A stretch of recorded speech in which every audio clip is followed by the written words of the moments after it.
Hello, good morning. Third time lucky. You know, families are made up of all kinds of people and from different parts of the world. Some are from next door, some down the road, and some from far flung places. But nevertheless, they form part of a family. What I'm meaning is that when you go out and find a wife or look for a husband, one never knows quite where one's going to land.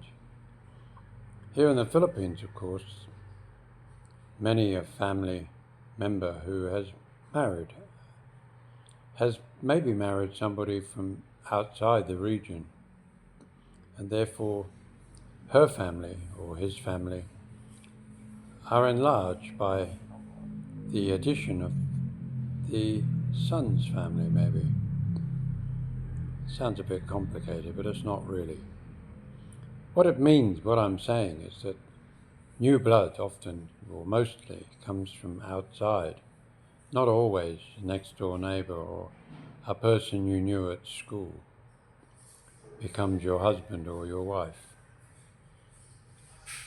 But when you look at a Filipino family, that additional member, I believe, is also somewhat an outsider, just like we are.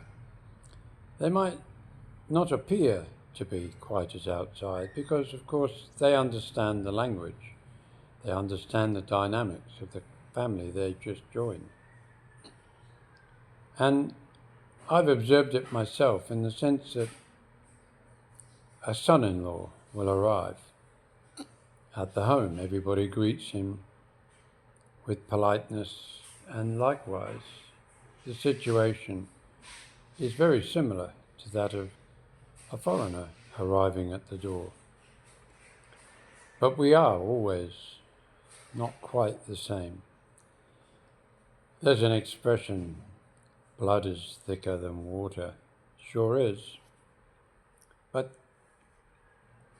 if you think about back in history, families used to enlarge themselves for many reasons, but most of the noble families, you would have a horse breeder, a landowner, maybe another landowner, were coming together in marriage with their son or daughter, meant that the corporation, so to speak, became bigger. The power of that family became larger. Of course, also in history, you'll see that when a dispute happens, each family takes arms against each other. Maybe not physically, but certainly there's a definite standing their ground.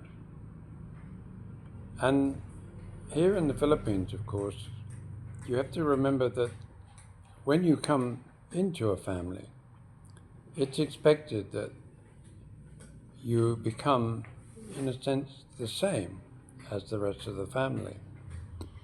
That's not possible as a foreigner. You know that as well as I do. Because when there's a dispute between family members, your Filipino family, with their siblings, their brothers, sisters, uncles, aunts, you're out of it. You're not able to participate. Behind the scenes, of course, you can say your tuppence worth. Whether that's a good idea or not comes up to the reality of maybe not a good idea. But just like I'm trying to get my head around the idea that what I was trying to come up with originally in the story is that we are always an outsider, no matter how much you look at it. It's not a case of me drumming this into you. It's trying to get the point across that if there's a problem between the husband and the wife, each mother-in-law, each father-in-law will take their own side, and that being the side of their son or their daughter. They may see the point that the other side is making, but it will always be different. And in a sense, that's exactly what happens. We don't have someone on our side.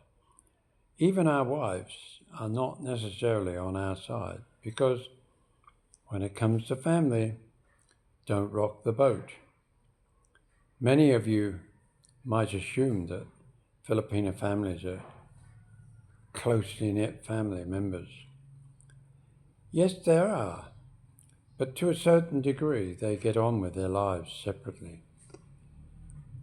I've talked about myself in the course of my time here that often you feel, what have I done wrong?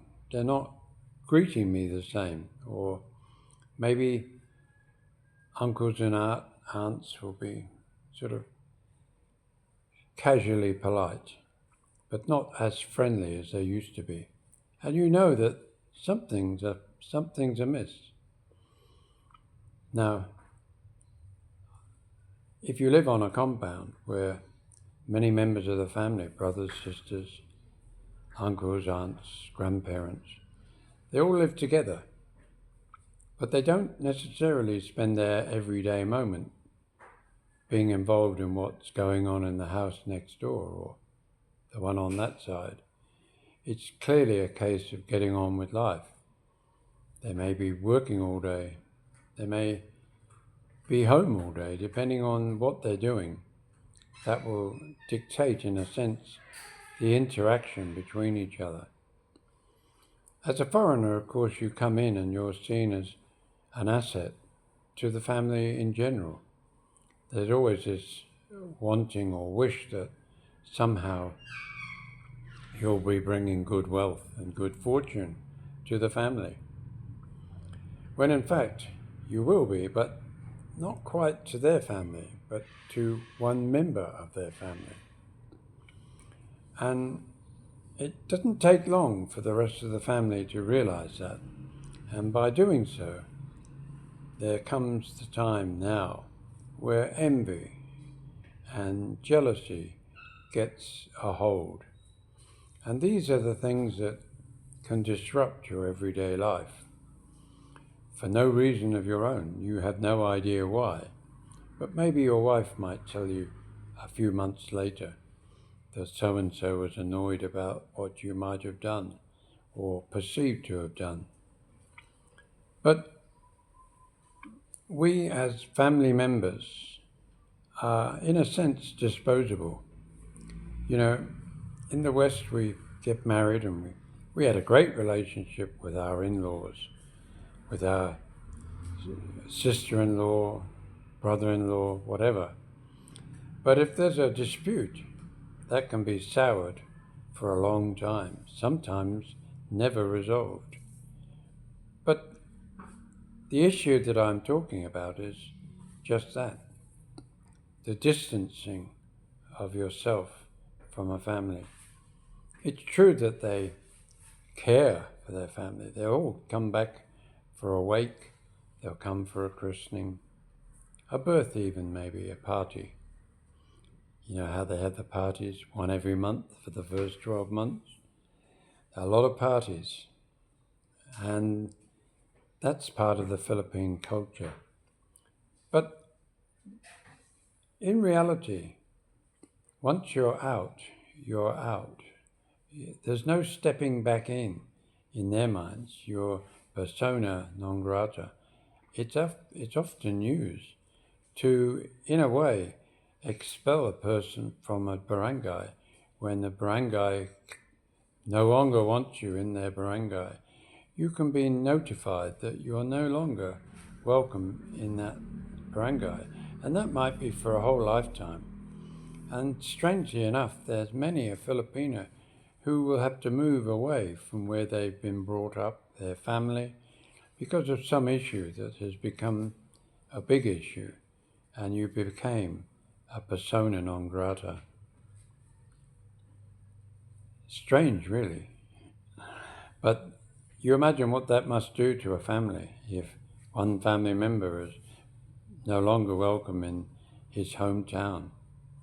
Of course, some of the things or reasons why would be quite obvious if some of the crimes or misdemeanors had been brought to full bear. But it is nevertheless part and parcel of it. The same way as part and parcel of everyday life is this life that we would take for granted, that we have a certain amount of knowledge of. Not necessarily personal knowledge, but knowledge that we've built up over time. For many Filipinos, they live a very sheltered life, and they have impressions and beliefs based upon, in a sense, voodoo. It's just complete gobbledygook. Not to them, but to us. We don't understand the idea of being hexed, the witch doctor putting a spell on someone.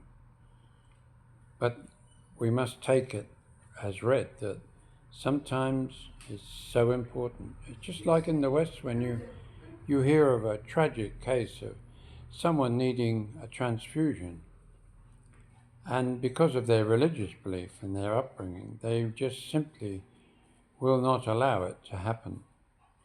And they have to go to the court to order to save the life of someone.